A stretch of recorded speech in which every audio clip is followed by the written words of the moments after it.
Halo semuanya, perkenalkan nama saya Desna Audita dengan NIM 22E10117 dari Fakultas Psikologi.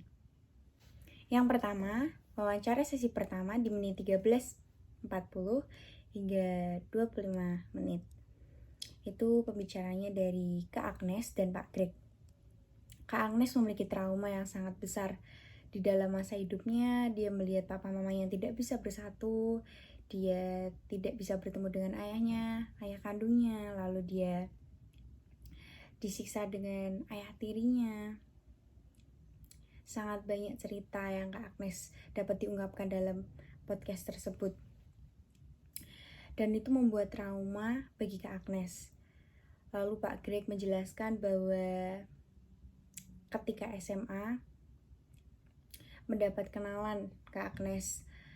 Dia mendapat kenalan tawaran buat kuliah di STPK. Dan disitulah Kak Agnes diajarkan buat memaafkan, menerima yang sudah terjadi. Bahkan dia dekat dengan Tuhan. Lalu pendidikan agama bisa menyembuhkan. Dengan cara kita pasrah kepada Tuhan, banyak yakin bahwa Tuhan itu berpengaruh dalam hidup kita. Bahwa Tuhan itu sanggup menyembuhkan luka-luka kita, bahwa Tuhan itu ada di setiap hidup kita. Dan ingat, kita akan mendapatkan masa depan yang lebih baik. Dan jangan pernah kamu mengingat bahwa masa lalumu menjadi beban buat kedepannya.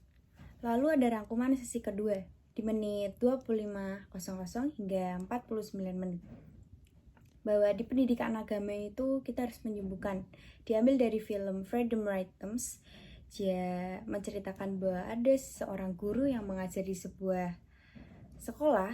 Lalu di sekolah tersebut ternyata anak-anaknya banyak berandal, membunuh, gangster, dan banyak lainnya. Itu lebih memilih dengan diskriminasi ras. Lalu di dalam sekolah tersebut guru itu mencari tahu nih bagaimana latar belakang murid tersebut. Nah, di dalam latar belakang murid tersebut banyak sekali masalah yang mereka hadapi.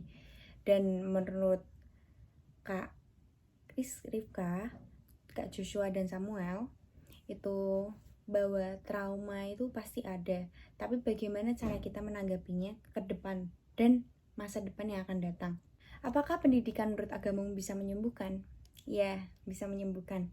Di agama saya, yaitu Kristen, di saat ada masalah yang sangat besar, kita selalu ada dan kita ingin untuk bergumul dengan Tuhan. Namun di saat kita berada di posisi yang tinggi, di saat kita berada di posisi yang enak, kita selalu melupakan Tuhan. Itu pasti sering terjadi, itulah namanya manusia. Namun, apakah Tuhan mau meninggalkan kita di saat kita lagi terpuruk? Tidak.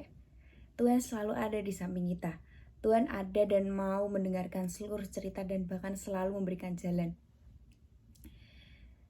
Jangan pernah sekali-sekali kita tidak mengandalkan Tuhan. Tuhan adalah penolong dan bahkan obat bagi kehidupan setiap umat yang percaya kepadanya. Ingat, Tuhan tidak pernah meninggalkan setiap anaknya yang mau percaya akan kepadanya. Tuhan selalu merangkul setiap anak. Kita ambil dari kutipan Ulangan 31 ayat 6 yang berbunyi, "Kuatkan dan teguhkanlah hatimu, janganlah takut, jangan gemetar karena mereka. Sebab Tuhan Allahmu, dialah yang berjalan menyertai engkau. Ia tidak akan membiarkan engkau dan tidak akan meninggalkan engkau." Terima kasih Pak Greg.